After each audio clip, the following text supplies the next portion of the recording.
자, 요한계시록 18장 14절부터 어디를 보내냐면 17절까지 한번 보겠습니다. 뭐 더 할 수도 있고요. 한번 시작. 내 혼이 열망하던 과일들이 너에게서 떠나갔으며 또 온갖 기름지고 빛난 것들이 너에게서 떠나갔으니 결코 다시는 그것을 찾지 못하리라. 그녀로 인하여 치부한 이런 상품들의 상인들이 그녀가 당하는 고통을 무서워하며 멀리 서서 울고 통곡하여 말하기를 슬프도다 슬프도다. 세마포와 자주색과 주홍색으로 옷 입고 금과 보석과 진주로 단장한 큰 도성이여 그 막대한 부가 일시에 황폐케 되었도다 라고 하더라. 그러므로 모든 선장과 모든 성객과 선원들과 바다에서 장사하는 모든 자가 멀리 서서 그녀가 불에 타는 연기를 보고 외쳐 말하기를 이 큰 도성 같은 도성이 어디 있겠느냐라고 하더라. 아멘. 여기까지만요. 자, 오늘 이 이야기를 여러분들과 한번 진지하게 풀어가 보도록 하겠습니다. 자, 한번 보세요. 여기 14절에 보면 과일 이야기가 등장하고 있어요. 자, 이 과일 이야기는 에덴 동산에 있던 선악과를 여기 다시 언급해 올리는 것입니다. 자, 그렇게 선악과를 연상하면서 14절을 한번 보시면 내 혼이 열망하던 과일들이 너에게 떠나갔다 이렇게 말씀하고 있습니다. 자, 이게 뭐냐면 선악과라는 것은 자, 선악과에 대한 이해를 잘 하셔야 돼요. 이게 개념들을 잘 탑재를 하셔야 돼요. 선악과가 이렇게 막 사람들이 엉뚱하게 이렇게 쓰기도 하고 저렇게 쓰기도 하고 이단들은 선악과를 이상하게 쓰거든요. 선악과는 딱 한마디로 선과 악을 알게 하는 나무라는 거 우리 다 알고 계시죠? 그래서 하나님과 우리 사이에 딱 다른 점이 뭐냐면 하나님은 우리의 창조주고 우리는 피조물입니다. 그래서 창조주인 그분이 선과 악의 기준을 그분만이 나눌 수 있는 게 아무도 거기에 손을 댈 수가 있는 게 아닙니다. 그것을 하나님과 피조물, 그러니까 창조주와 피조물, 주인과 그 다음에 우리 사이를 선명하게 다른 거는 자유의지를 둬서 다 다스리게 했어요. 에덴 동산에 모두 다 가져라. 그러나 이것만큼은 너와 나의 구별점이다 라고 말한 게 선악과입니다. 근데 그 구별점을 사람에게 두었더니 인간들은 딴 생각을 하거든요. 어떤 딴 생각을 하느냐, 왜 구별점을 두었을까? 나도 하나님처럼 저렇게 뭔가를 권리를 행사하고 뭔가 이렇게 주장할 수 있는 주인이 될 수는 없을까? 이런 마음이 머릿속에 있었는데 사단이 와서 야, 이걸 먹지 말라고 하더냐? 나 먹어도 괜찮아. 먹으면 너 도리어 하나님같이 돼. 그래서 선악과가 있었기 때문에 우리를 유혹할 수 있었죠. 그러니까 유혹할 수 있었던 이유가 뭐 때문에? 선악과가 있었기 때문에 유혹할 수 있었는데 오늘 여기 14절에는 뭐라고 이야기해요? 내 혼이 열망하던 과일들이 내게서 떠나갔대요. 그러니까 떠나갔다라는 말은 더 이상 우리를 유혹할 만한 그 뭔가가 없어져 버렸는데 그러면 에덴 동산에서는 선악과고 요한계시록에서는 잘 들어요? 요한계시록에서는 이 선악과가 뭐였지요? 문맥을 따라 해석을 하면 된다 그랬잖아요. 문맥 그 앞에 봐요. 뭐지요? 금, 은, 보석, 진주, 세마포, 자주색, 비단. 아시겠습니까? 무슨 말인지 아시겠죠? 우리 인간이 갖고 싶어하는 탐욕, 탐심, 그것을 자극할 그 모든 것이 사라져버렸대. 금도. 그래서 진기한 각종 목재 제품, 노 제품, 철 제품, 계피, 향료, 그 다음에 향료, 유황, 포도 이런 것들이 전부 다 떠나갔다. 그러니까 사람을 유혹하게 할 만한 어떤 것들이 다 사라졌어. 왜냐하면 바벨론 시스템이 무너져 버렸거든. 무너져. 그래서 사람들에게 야, 이걸 줄게. 네 영혼을 팔아라. 내가 이걸 줄 테니까. 라고 우리 영혼을 살만한 그런 모든 것이 다 사라졌어요. 그걸 누가 이 A라는 나라에 있는 물품을 B라는 나라에 팔아먹고 C라는 나라에 옮기고 D라는 나라에 팔아먹고 이걸 누가 했어요? 여기 뒤에 보니까 누가 지금 가슴을 치고 한탄하고 있죠? 17절에 보니까 선장과 모든 성객과 선원이라고 말하고 있습니다. 그러니까 이런 진귀한 모든 명품이나 이런 걸 가지고 배를 통해서 수출을 하고 수입을 하고 온 지구촌이 그 영혼들이 자기들이 명품을 갖기 위해서 중요한 이런 것을 갖기 위해서 혈안이 되어 있었는데 하나님께서 더 이상 이걸 팔 수 없도록 딱 바벨론 시스템을 딱 가둬 버리니까 어떻게 됐어요? 멀리 서서 통곡하여 울며 이렇게 나오는 겁니다. 지금 마지막 때 어떤 구조로 사람들의 영혼을 훔쳐가는지 아시겠습니까? 그래서 우리가 바벨론에서 나오라는 말은 단순히 여러분 이게 너무나도 종교적으로 이해하는 건 맞습니다. WCC, NCCK 맞아요. 그거 종교다원주의 맞습니다. 그러나 그것만이 아니라 우리 실생활 속에 있는 바벨론은 뭘까요? 바로 이런 것들이에요. 우리가 더 이상 욕심을 내지 말고 살아야 되는데 이 욕심이 우리로 하여금 끊임없이 그 사단이 원하는 길을 가게 만들더라는 거죠. 그런데 하나님께서 더 이상 이 마지막 때 사람들을 곧 인간을 속여서 자극할 만한 죄를 짓도록 유도할 만한 선악과 여기 과일들이 없어졌다는 것은 바로 이런 선악과 같이 바벨론에 합류하도록 만들기 위해 미혹할 선악과가 없어졌다는 것입니다. 마지막 종말에는 에덴 선악과와 같이 사람들의 영혼을 파괴하기 위해서 만든 거대한 시스템인 바벨론 시스템이 더 이상 작동할 수 없는 상태가 되었다라고 오늘 요한계시록 18장에서는 우리에게 선포해 주고 있는 것입니다. 그래서 이 바벨론 시스템이란 육적인 가치로 삶의 가치를 찾게 만들어. 아시겠습니까? 육적 가치.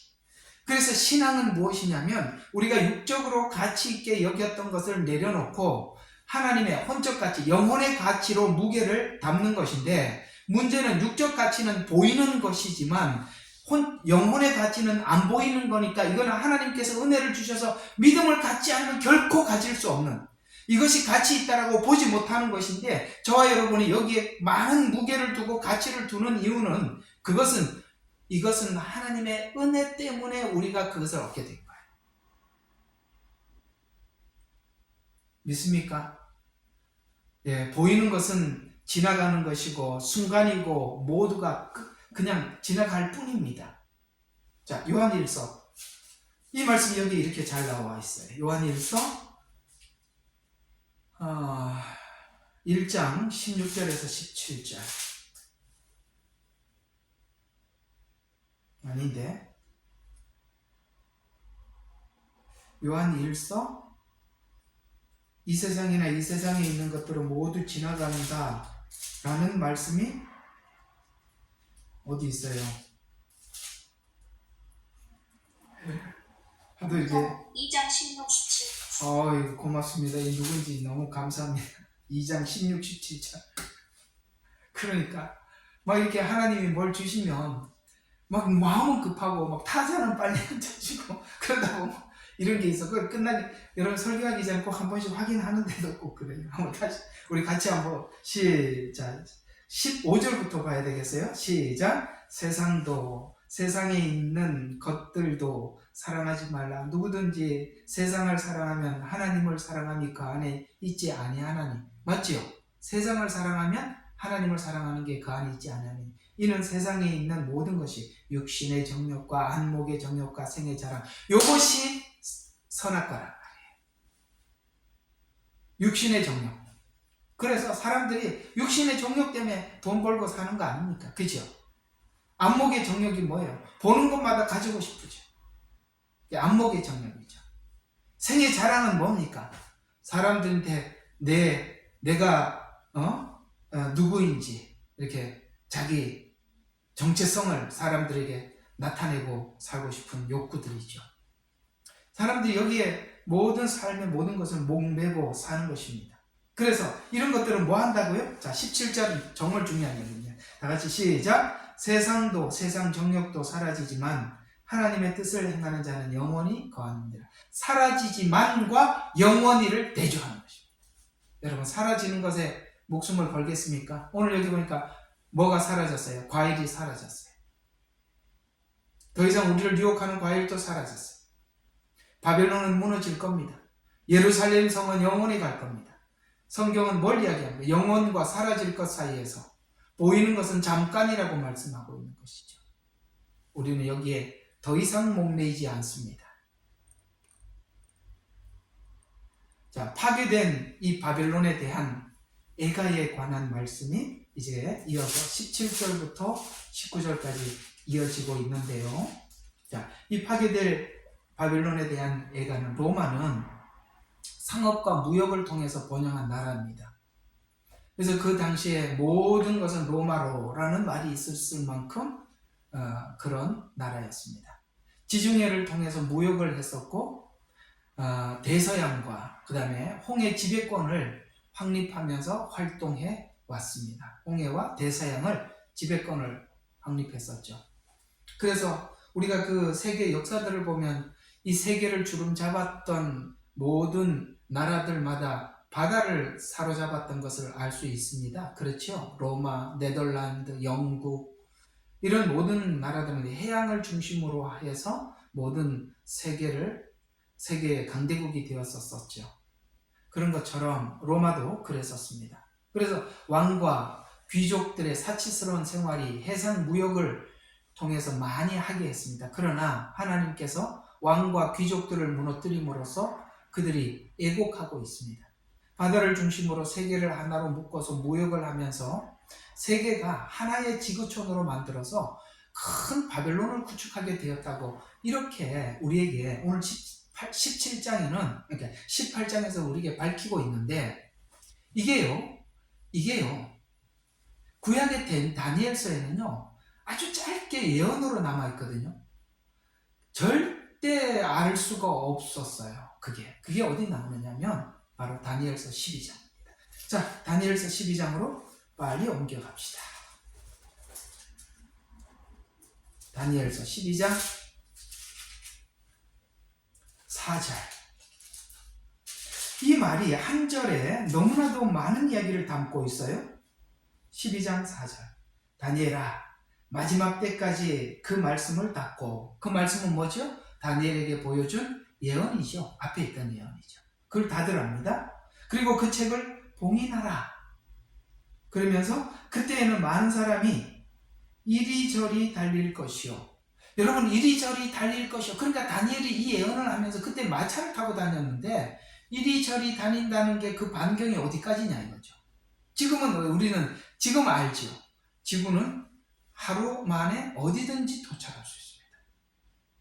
이리저리 달린다는 말이 그 당시에는 이해가 안 가는 이야기지만 우리 지금은 이게 예언이 성취된 실상을 보고 있는 시대에 살고 있습니다.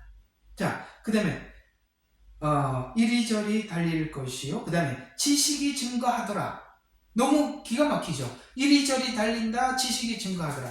여러분, 이 지식은, 요즘은 지식이 다 어디에 있어요? 스마트폰 안에 다 있습니다. 그러니까 요즘은 애들은 이게 스마트폰이 워낙 잘하니까 뭔 얘기를 하면요 그런 거 같더라 그러면 말을 들으면서 검색하고 있어요. 요즘 애들은요, 우리는 다 적어놓고 집에 가서 검색해야 되는데 요즘은 애들은 말을 들으면서 두 가지를 동시에, 난 그게 신기해. 내가 참 지금도 미스터리한 게 뭐냐면, 너무 놀란 적이 한 번 있어요. 한국에서 전철을 타고 가는데 학생들이 수업을 마치고 여학생들이 대화를 하는데 애들이 그 앞에 있는 친구들하고 대화를 하면서 동시에 스마트폰으로 두세 친구하고 동시에 대화를 하는데, 나는 이 한꺼번에 두 개, 세 개를 할 수 있다는 게 너무 신기해요. 얘하고 하나도 착오가 없이 대화를 하는데 스마트폰에서 친구에게 메시지가 오면 순식간에 읽어. 그리고 안 보고 쳐서 글을 쓰는데, 내가 옆에서 글을 쓰는 거 봤거든요. 글씨 하나도 안 틀려요. 그리고 보내는 것까지 슝 보내요. 읽어보지도 않고 틀렸나 안 틀렸나 보지도 않아. 근데도 내가 보니까 글씨 하나 안 틀리고 정확히 써서 보내더라고요. 그리고 다른 친구한테 또 메시지가 와. 그럼 또 그걸 읽고 답을 하고 친구하고는 대화를 해. 야, 참 그 머리 참 부럽습니다. 우리 한 개 하기도 힘든데 2개, 3개를 동시에 하는 거 보니까 야, 너무 놀랐어요. 지식이 정말 증가해서 요즘은 사람이 뭐 대화를 하면 그 대화를 막 들으면서 바로 검색을 하고 체크하면서 대답하고 이러더라고요. 그래서 안 되면 애들한테 가면 다 해결이 되더라고요. 그래서 지식이 증가하더라라는 말이 그 당시에 도서관이 있으면 유명하잖아요. 책이 활자 기술이 어디 있어요? 그런데 지금 이 말이 모두 여러분 이 4절의 말이 전부 다 이해가 가시죠? 빨리 왕래하더라. 그 다음에 지식이 증가하더라. 뭐 때문에? 와이파이 때문에. 4G, 5G 때문에. 그래서 이 다니엘이 4절에 이런 말을 하고 있지만 도대체 이게 무슨 뜻인지 알지 못하고 이 글을 쓰고 있는 거잖아요. 그래서 계속 한번 봐요. 그때에 다니엘이 쳐다보았더니 보라, 다른 2사람이 서 있는데 한 사람은 강둑 이편에 다른 사람은 강둑 저편에 섰더라. 지금 강둑 이편 저편은 그발강가입니다. 티그리스강이죠. 거기에 지금 서 있어. 이제 한쪽은 저쪽에 있고 한 사람은 이쪽에 있더라. 한 사람이 강물 위에 있던 세마포를 입은 사람에게 말하기를 이러한 이적들의 끝이 언제, 이러한 이적들이라고 말하는 이 이적은 뭐죠? 4절에 있는 빨리 왕래하고 지식이 증가하는, 이게 언제, 이런 이적들이 끝이 언제까지겠느냐 하더라. 내가 들으니 강물 위에 있던 세마포를 입은 사람이 대답을 해주는데 그의 오른손과 그의 왼손을 하늘로 들어 올리고 영원히 사신 분께 맹세하기를. 무슨 뜻이에요? 지금 누구에게 맹세하고 있어요? 하나님께 맹세하고 있는 거예요. 그러니까 하나님 앞에 맹세하면서 반드시 한때와 두때와 반때가 이르리니 라고 했습니다. 한때, 두때, 반때. 그럼 이거 뭐죠? 3년 반 아닙니까? 한때는 1년이죠. 두때는 2년이죠. 반때는 반년이죠. 그렇게 하면 3년 반이잖아요. 우리는 지금 이 시간이 7년이라는 시간으로 이해를 하고 있지만 다니엘에게는 하나님이 반을 나눠서 전 3년, 후 3년분을 나누고 있는 겁니다. 그래서 한때, 두때, 반때라고 이야기를 하는데 여기서 말하는 한때, 두때, 반때의 예언이 쭉 다니엘서를 보면 후 3년 반을 담고 있는 거예요.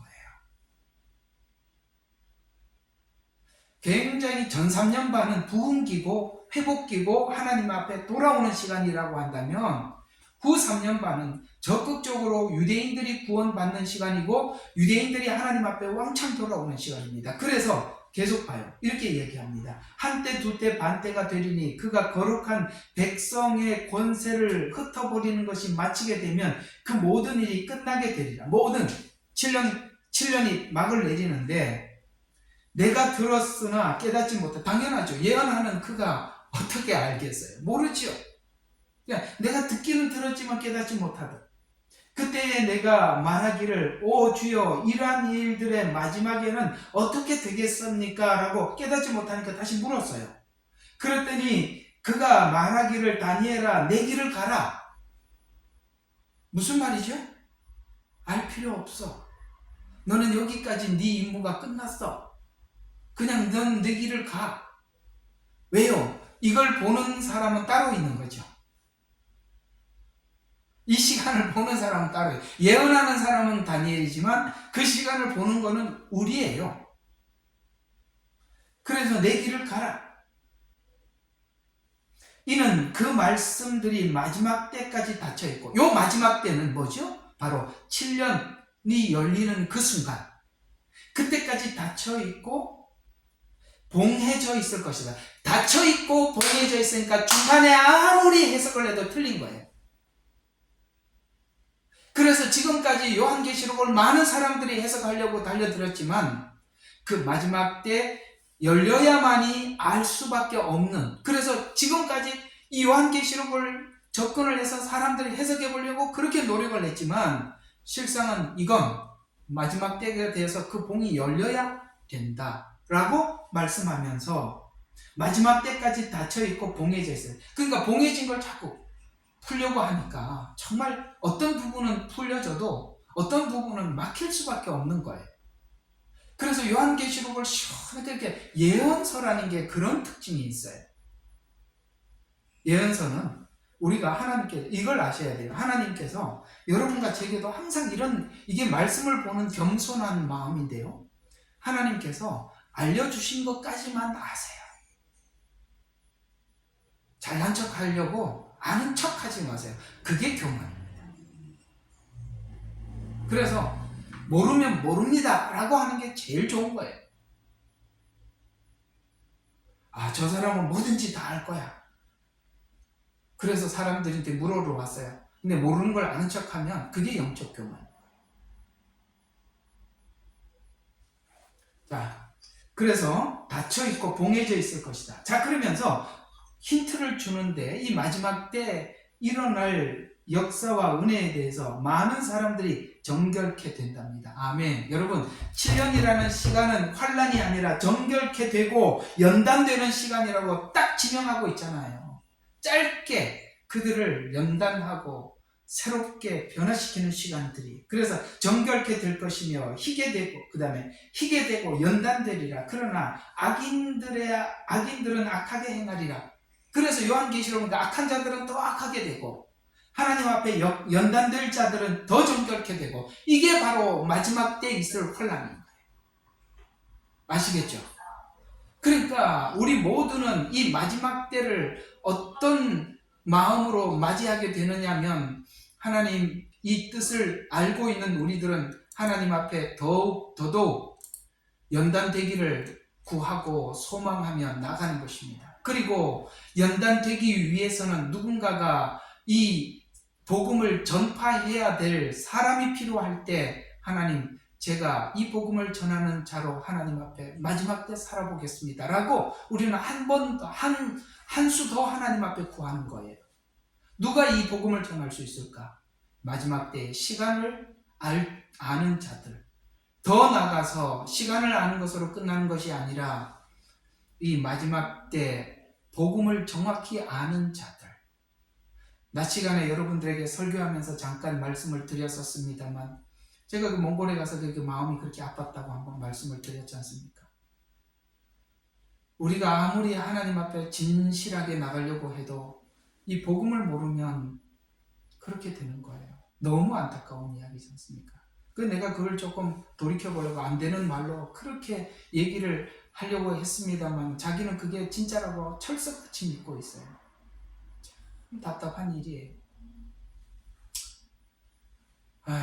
여러분 있잖아요. 내가 여러분들 마음은 다 알아요. 여러분이 마지막 때 정말 주님 앞에 신부가 되고 싶지요. 주님 오셨을 때 맞이하고 싶지요. 그 진실한 마음은 압니다만, 그 진실한 마음과 함께 여러분 있잖아요. 이 방에 있는 분들, 오늘 들어오신 분들인데 정말 부탁하는데, 자극적인 그런 제목들 보고 여러분 유튜브 보지 마세요. 그건요 아무 도움이 안 돼요. 진짜 귀한 내용들은 복음이에요. 제가 이렇게 설교를 하고 있잖아요. 설교를 하고 제목을 달아서 올려보면 사람들이 어떤 거는 조회수가 굉장히 높은데요. 어떤 거는 조회수가, 난 솔직히 여러분들에게 하고 싶은 이야기는 조회수가 낮은 얘기가 진짜 여러분들이 들을 이야기들인데 그건 관심이 없더라고요. 그래서 내가 정말 틀렸구나, 아니구나. 여러분 있잖아요. 그까짓 거 세상이 좀 더 이렇게 되면 어쩌고 저러면 어쩌면 그거 어차피 올 거예요. 여러분들이 정말 여러분 자신을 준비하고 정결케 되려면 복음 앞에 서야죠. 복음을 들어야죠.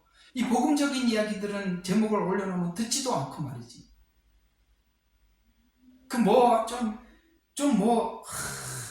저 그리스도는 누구인가 이러면 또 왕창 들어와서 들어요. 아유, 정말 아닙니다. 그런 건 아니에요. 제가 이 재림 전하려고 이거 설교하는 거 아닙니다. 저는 예수님 전하기 위해서 설교하는 사람이에요. 부탁합니다. 그런 거 의미 없어요. 자, 그런데 지금 여기 보니까 이 책이 어떻게 됐어요? 4절이니까 봉인되었더라 라고 합니다. 자, 이 봉인이 마지막 때까지 갈 거라고 했어요. 봉인이 언제 열리는지 봅시다. 요한계시록 5장에 열립니다. 이 닫았던 봉인이 5장에 열립니다. 자, 요한이 그걸 봉인된, 다니엘이 봉인한 책을 보았어요. 5장 1절과 4절입니다. 내가 보좌에 앉으신 분의 오른손에 한 권의 책을 보았는데 이 책은 무슨 책? 다니엘이 쓴 그 예언서예요. 그래서 한 권의 책을 보았는데 다니엘만 쓴 거는 아니죠. 여기 예언서들이 많은 이 이야기를 에스겔도 하고 많이 했습니다. 그런 의미에서 봉인된 책입니다. 근데 한 권의 책이죠. 안팎으로 기록되었고 7인으로 봉인되었더라. 아시겠어요? 그 봉인한 분이 와서 열어주셔야 이 안의 내용을 볼 수 있죠. 그래서 이 봉인을 보고 2절에 보니까 내가 큰 음성으로 선포하는 힘센 한 천사를 보았는데 천사를 보고 누가 그 책을 펴며 그 봉인을 떼기에 합당한가? 라고 소리를 지르면서 외쳤어요. 요건 소리 지름도 되고 간절한 기도도 되는 것입니다. 정말 간절하게 요한이 이걸 보고 봉인된 걸 보고 기도했어요. 그래서 그 천사가 이렇게 하늘이나 땅이나 땅 아래 그 책을 펴거나 볼 수 있는 사람은 아무도 없더라. 왜요? 이 책의 주인공이 와야 열리니까. 주인공이 안 왔는데 누가 이걸 열어볼 수 있겠어요? 그래서 그 책을 펴거나 읽거나 또는 그것을 볼 만한 사람이 아무도 보이지 않기에 심히 울었더라. 아까는 뭐라 그랬습니까? 누가 이것을 떼기에 합당한가? 그 다음에 지금은 심히 울었다. 간절하게 하나님 앞에 기도하고 있는 겁니다. 사도 요한이. 그랬더니 심히 울었더니 자 5절에 이렇게 합니다. 자 주인공이 등장합니다. 그 장로 가운데 하나가 나에게 말하기를 울지 말라. 유다 지파의 사자인 다윗의 뿌리가 이겼으니 그 책을 펴고 또 그 책에 7 봉인을 때리라 하더라. 아멘. 이게 인을 떼는 이야기예요. 그랬더니 이에 내가 보니 보라 보좌의 짐승 한가운데 장로들 한가운데 자 봐요. 어린 양이 와서 다윗의 그 지파의 저게 뿌리가 이겼는데 그가 누군가 했더니 점점 도살당하였던 것 같은 어린 양. 누구죠? 십자가에 죽으셨던 예수님. 그래서 요한계시록에서는 예수님을 소개할 때마다 죽임당한 어린 양, 도살당한 어린 양 이렇게 표현해서 우리가 마지막 때 주의 길을 함께 따라간다는 것은 주님이 그 길을 가셨던 것처럼 우리도 그 길을 가는 자들이라고 우리를 소개하고 있는 거예요. 그래서 예수님이 간 그 길을 어린 양이 어디를 가든지 따라갔다라고 말을 하는데 여기 5장에는 토살당한 어린 양으로 소개해서 예수님은 온 인류에게 구원을 주시기 위해서 십자가에서 피 흘려 어린 양으로 죽었듯이 오늘 이 마지막 때는 두 증인이 순교를 하면서 마지막 예수 그리스도를 증언함으로 그 증언이 마치자 아까 말씀드린 바벨론 시스템은 한순간에 무너지고 그 과일이 사라지고 이제는 세상을 쫓던 사람들의 시간과 그 다음에 뭡니까? 양과 염소를 나누듯이 마지막 둘을 나누는 작업을 하는 것입니다. 우리가 정결한 신부로 하나님 앞에 살아간다는 것은 바로 주님이 가셨던 그 길을 나도 가겠다고 결심하는 자들이에요. 예수님은 아픔과 고통 속에 그 길을 가셨지만 주님의 길을 걸어갔던 사람들의 그 소개를 성경은 몇 군데서 하고 있는 중에 몇 군데 소개한다면 사드락과 메삭과 아벳노고는 그 길을 함께 가기 위해서 불 속에 들어갔던 예수님이 함께 해주셨었고 스데반은 마지막 증언을 할 때 하늘에 서신 예수 그리스도를 바라보고 저들을 용서해 달라고 기도하며 죽었습니다. 순교했습니다. 왜 그가 그들을 위해서 저들을 용서해 달라고 기도할 수 있을 만큼 믿음이 있었을까요? 바로 예수님을 눈으로 보고 있었기 때문에 가능했던 것입니다. 저는 마지막 주를 위해서 함께 믿음을 지키고 신앙을 지키기 위해서 가는 저와 여러분에게 하늘에 서신 예수 그리스도께서 우리를 향해서 응원하시는 응원을 보게 될 줄로 믿습니다. 그럴 때 우리는 담대해질 수 있는 것이죠. 그래서 5장과 7장에 보면 한 어린 양, 그 다음에 6절에는 도살당한 것 같은 어린 양, 그렇게 소개를 하다가 5장 마지막 절 12절에 보면 예수님을 끝부분에 뭐라고 또 소개를 하느냐면 이렇게 12절에 큰 음성으로 말하기를 죽임 당하신 어린 양이라고 이렇게 소개를 하고 있습니다. 계속 예수님을 뭐라고 소개하고 있어요? 죽임 당한 어린 양이라고 요한계시록에는 소개하고 있는 것입니다. 그래서 하늘에 앉으신 분이 그 책을 취하더라 라고 말씀해서 보좌에 앉으신 그 어린 양이 사도행전에 등장해요. 사도행전에서 다시 한번 이 보좌에 앉으신 어린 양을 요한이 보고 있고, 그 하늘 보좌에 앉으신 어린 양을 누가 보았느냐? 스데반이 보고 있거든요. 그러니까 다시 사도행전 7장으로 한번 가보시죠. 예수님을 어떻게 묘사하고 있나? 7장 54, 56절 54, 56절. 자, 그들이 이런 말을 듣고, 스데반이 말했던 말을 듣고 마음이 상하여 그를 향해 이를 갈더라. 그러나 그는 성령으로 충만하여, 순교하기 전에 하나님께서 뭘 하게 해주셨어요? 성령으로 충만하게 해주셨어요. 그리고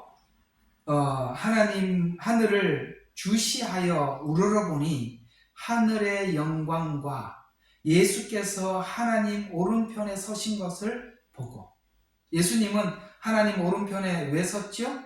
순종하여 십자가를 지시고 그를 지극히 높여 하나님 우편에 서게 하셨다고 빌립보서에서 말씀하셨습니다.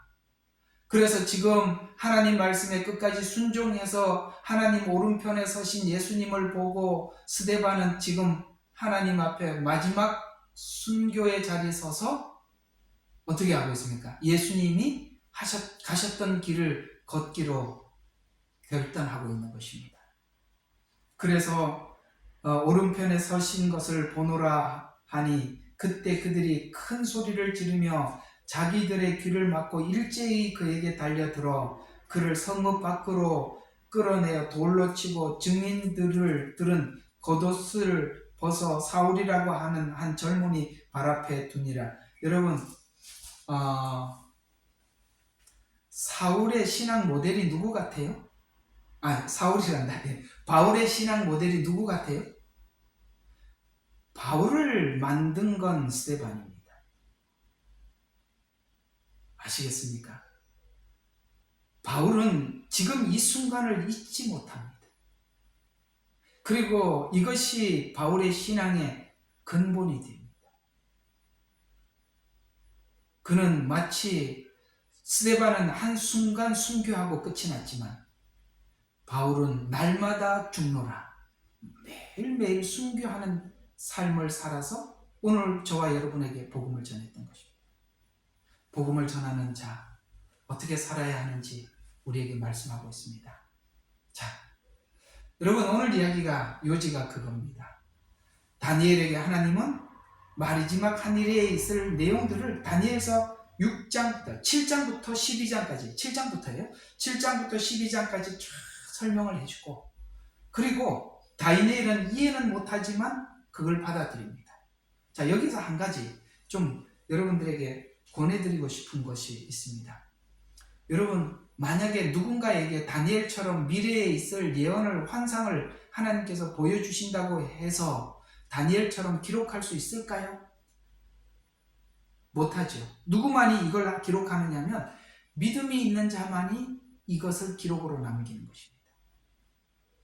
예를 들어서 제가 여러분의 앞으로 있을 요한계시록에 있을 예언서를 여러분들에게 말씀을 드립니다. 그건 앞으로 될 일이죠. 미래에 될 일입니다. 이걸 말할 수 있는 사람도 미래에 하나님이 그렇게 하실 줄로 믿기 때문에 말을 하는 것입니다. 듣는 사람도 그걸 믿기 때문에 아멘 하는 것입니다. 그래서 예언서는 누구나 주고받을 수 있는 이야기가 아니라 이 말이에요. 예언서는 믿음이 있는 사람만이 그 일에 자신 있게 말을 할 수 있는 것입니다. 믿음이 없으면 빙 돌려서 꽈서 다르게 말하는 겁니다. 사실은 그들이 그 말을 정확하게 전달하지 못하는 이유는 자신이 그 미래에 될 일에 대한 확신이 없어서 그런 거예요. 말씀을 선포하고 말씀을 기록하는 것도 믿음 없이는 할 수 없는 겁니다. 그래서 오늘 이 하늘의 보좌에 앉으신 분은 바로 죽임을 당해서 그 보좌에 앉으셨다라고 말씀하면서 요한계시록을 받아봐야 했던 도미티안 황제로부터 그 당시 고통을 받던 성도들이 예수님을 따라가기로 결정하게 만들고, 이제 마지막 한일에 저와 여러분이 살아가는 이 세대에 우리 모두에게 예수님은 이 길을 갔으니 너도 주님이 가셨던 죽임당한 어린 양의 그 길을 함께 갈 때, 오늘 여기 스데반에게 보여줬던 하나님 우편에 앉은 예수님을 바라보게 하시고, 우리 모두가 우리가 도착할 지점이 저기란다 라고 보여줌으로써 스데반은 하나님 저들을 용서해달라고 기도하면서 성령으로 충만한 상태에서 하나님이 스데반의 생명을 받으셨다는 거예요. 이게 그리스도인들의 마지막 장식입니다. 그래서 오늘은 우리는 이 마지막 때, 이 시대에 다가오는 이 시대에 대해서 하나님께서 저와 여러분에게 지금 열어주고 가르쳐주고 말씀해주고 있는 것이죠. 누가 이 마지막 때 봉인을 뗄 수가 있겠습니까? 물론 예수님이 떼셨어요. 지금 첫째, 둘째, 셋째 봉인들이 지금 떼가고 있는 과정 속에 있어요.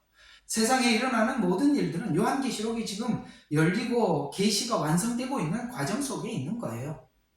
그런데 이 과정에 대한 믿음을 가지고 우리가 전할 수 있는 사람이 누굴까요? 바로 구약에 있는 예언을 알고 하나님 이제 그 시간이 다가왔습니다라고 간절히 울고 기도하는 자들에게 하나님은 열어주시는 거예요. 가만히 있다고 열리는 게 아니라 시간을 볼 줄 알고 하나님 이 시간에 우리가 뭘 해야 됩니까? 라고 구하는 자들에게 하나님은 열어주시는 거예요. 복음도 열어주시고 다 열어주시는 거예요. 열어주시는 거예요.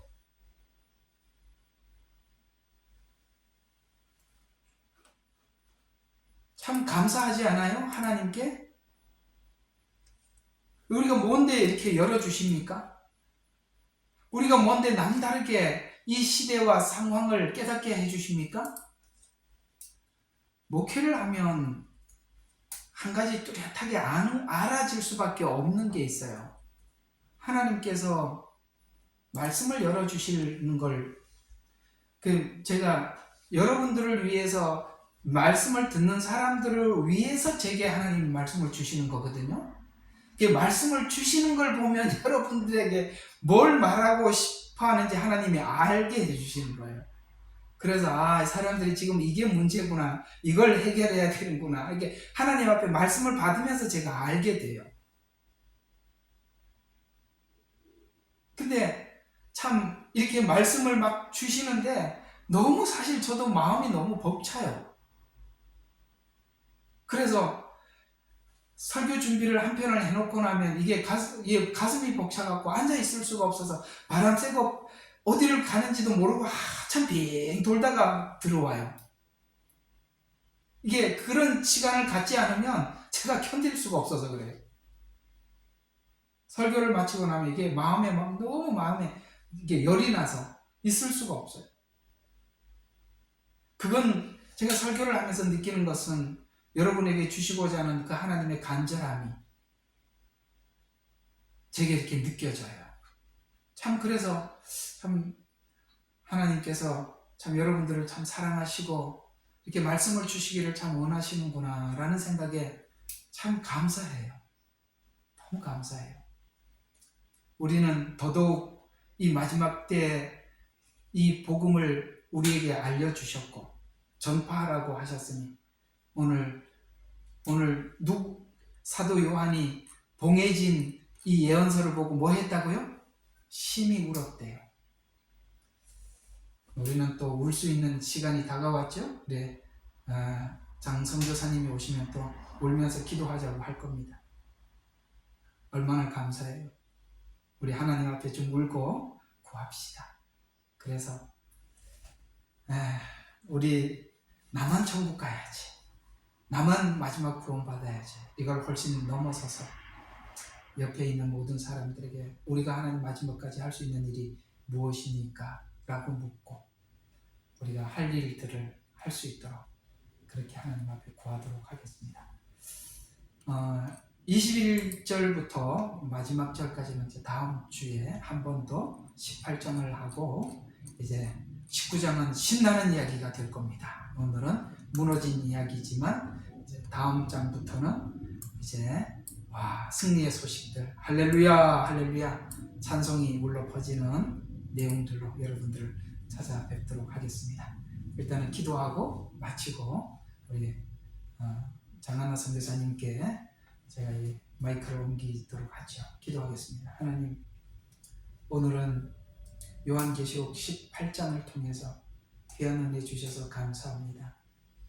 다니엘을 통해서 예언하시더니 이것을 봉하라고 하셨고 그 봉해진 두루마리를 요한은 보고 하나님 앞에 심히 울었더니 주님께서 그 인을 뗄 자를 뗄 분이 누구인지 소개하면서 그는 죽임당한 어린 양이라 라고 말씀하시면서 아버지 하나님, 그 인이 첫 번째 인이 떼지고 두 번째 인이 떼지면서 하나 둘 떼지는 그 인을 통해서 이 마지막 시대가 어떻게 우리에게 찾아오고 있는지 말씀해 주셨는데 지금 모든 정황을 보니 그 정황이 정말 우리 생활 가운데 가까이 와서 우리로 하여금 이 시간과 이 시대를 보게 해주셔서 감사합니다. 원하고 기도하옵기는 오늘 사도 요한이 하나님 앞에 간절히 울었던 것처럼 오늘도 저희들이 기도하면서 하나님께 구하기를 원하오니 사랑하는 성도들에게 찾아 만나 주셔서 아버지 하나님, 하나님의 은혜를 구하는 복된 시간 되게 하옵소서. 예수님 이름으로 감사하며 기도드렸습니다. 아멘.